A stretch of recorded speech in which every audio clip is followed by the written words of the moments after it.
car accident. And I don't want that to happen, but there's a lot of people who drive drunk. That would be I'm Todd. Aruna. Aruna, and you are? Courtney. Courtney, and you are? Nathan. Nathan? Hey, that's my brother's name.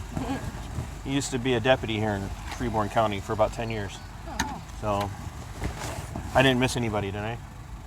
Those have the message. That's kind of what I'm trying to talk to people about tonight is I'm here about the gospel. You guys ever heard the gospel? You know what I mean when I say the gospel?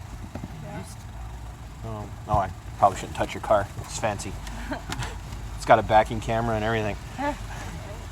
Do you actually use the backing camera? Yep. Yeah. Comes on Don't get too dependent on it though, because if it goes out, then you won't know how to back. Right. So. Yeah. So I'm a Christian. I'm representing church here in town.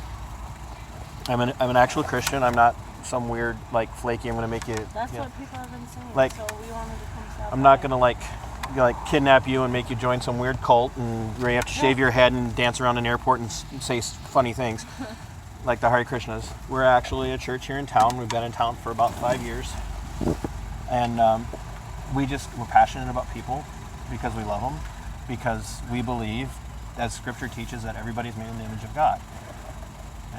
And when people are made in the image of God, if we care about them, we will watch out for them, because we know that God has standards for how we're supposed to live, and He has a standard for what it takes to get into heaven, and that standard is perfection. And nobody's perfect. And the only perfect person that ever lived was the God-man, Jesus Christ. And we tell people about Him because we want to make disciples, and disciple just means a person who follows a teacher. And we want to make disciples of God, not disciples of our pastors, not a disciple of me, of Todd, not a disciple of anybody, but we'll make disciples for God, followers of Jesus Christ. And the only way that we can do that is share the gospel with them. You ever heard that before? Ever go to church when you were little? Have you never heard that? Where do you go? Can I ask? Is that a ELCA? Yeah. Okay. And you too? Yep. Yeah. So, how old are you guys? 19, 20? You look young, dude. I would have not guessed 20. And you're 20? Yeah. You look young too. I'm like teenagers. I was going 16. Yeah. Someone told me, they're like, are you 14? I was saying 17, and dude, I was thinking like 16, like football player in high school. So. Nope, 20-year-old Army. Oh, you're in the Army? Hey, can I ask you guys to do me a favor? I don't want to take up a spot in front of them. Can we go down the street just a little bit and talk? Are you all right with that? Yeah, I just don't want to take up their parking spot. Hey, I'll be back. I'm gonna go talk to them for a minute. Okay. Here, check out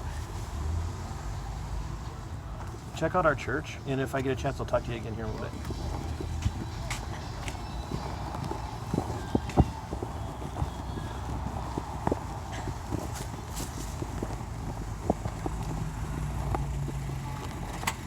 You guys want to stay in? That's fine. Otherwise, you can get out.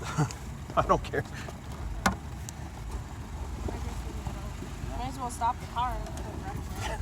If I can get As much as you've been driving around, I'd be surprised you got any gas left. Is that you that yelled, "Have a good night" when you drove by one time? That was me. Oh, no, hey. No, we've been saying that to everyone. We're just nice people. Yeah, nice people. So, Nathan, do you go by Nathan or do you go by Nate? Well, everyone calls me Nate or Nathan. I'm not allowed to call him Nate. Why? No, you Your just mom said that. calls me Nate. Oh, are you two dating? No, getting engaged. Oh, congratulations. Getting engaged. We are engaged. We're getting engaged. I know. So Nathan, Aruna, and Courtney. Courtney. Aruna, are you Hispanic? No, Indian. Indian? People ask Yep. me that all the time. No, well, it could go either way. That could be either. Could. Yeah, because you hear names mean, a I lot like that understand in the Hispanic community. So the gospel, and forgive me for sounding shocked that you've gone to church a long time and you go every Sunday and you haven't heard that message.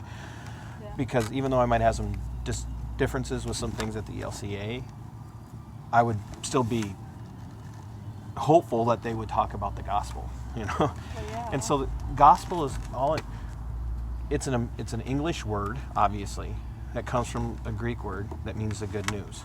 So the gospel just means the good news.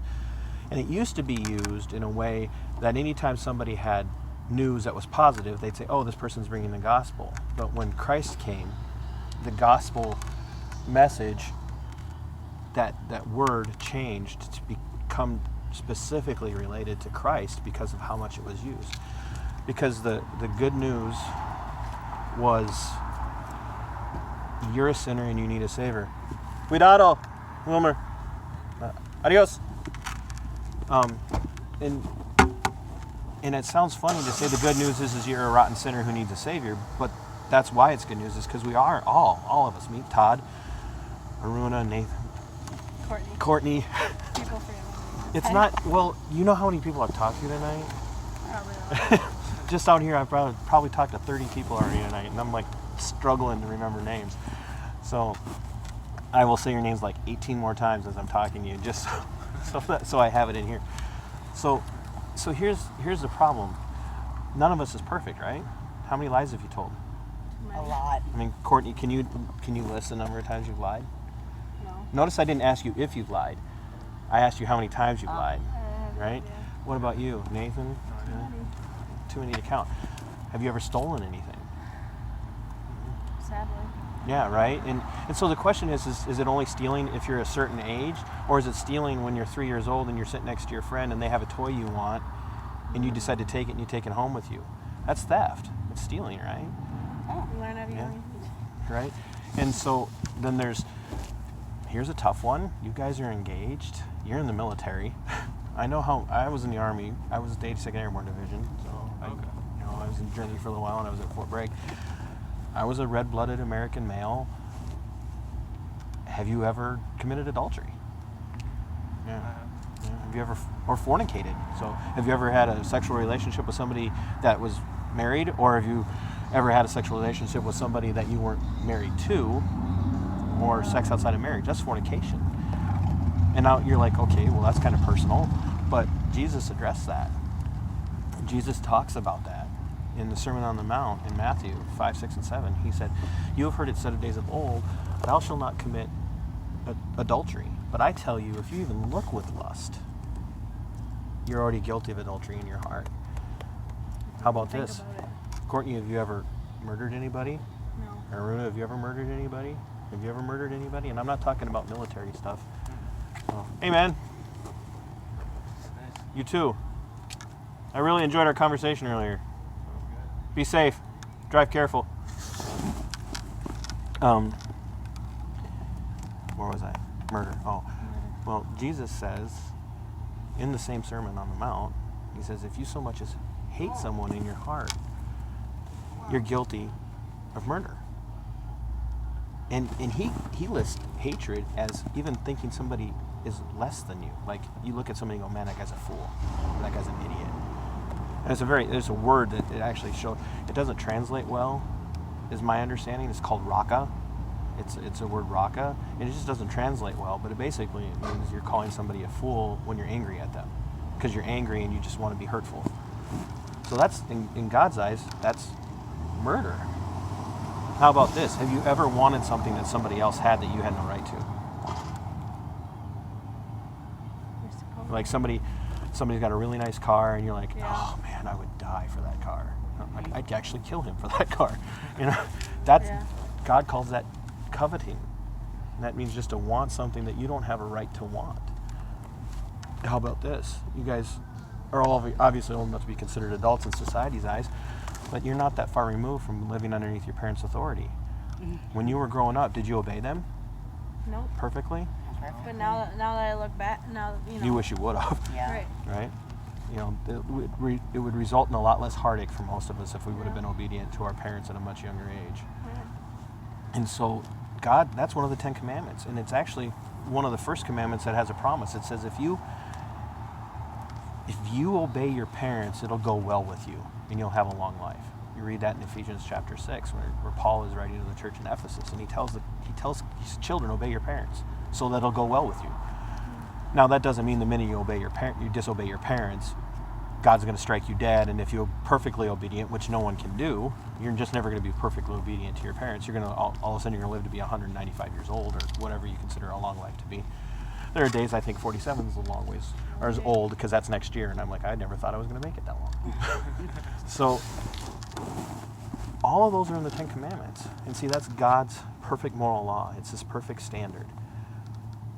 And He said, now keep that. and be perfect so you can go to heaven. And people go, I can do that, and you can't. I mean, think, Say it. in the greatest commandment is to not have any other gods before you.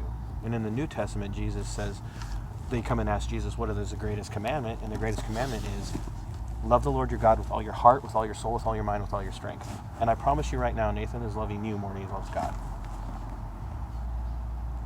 You want to know how I know that? Because I'm a man and I have a wife. And I don't even always love my wife as much as I should. In fact, very rarely am I loving her the way I should be loving her. Because God tells us men to love their wives sacrificially. We're supposed to lay down all of our own personal interests in favor of our wives. And wives love their husbands, or in this case, your fiancé, you love your fiancé by being submissive to him. Now, that doesn't mean he gets to treat you like a rug, but that means if he says, we're going to church today and we're going to go here to go to church, you're going to say, if you're a wife or you're engaged, and he's leading you well, you're going to say, okay, honey, if you want to go to church there, that's fine, as long as he's not asking you to sin. And so all of these things all come from loving God, but we don't love God the way we should. And if in the terrifying part is that God says if you break one commandment, you're guilty of breaking them all. So do you know what the penalty is for violating one of God's laws? Hell. Hell, absolutely.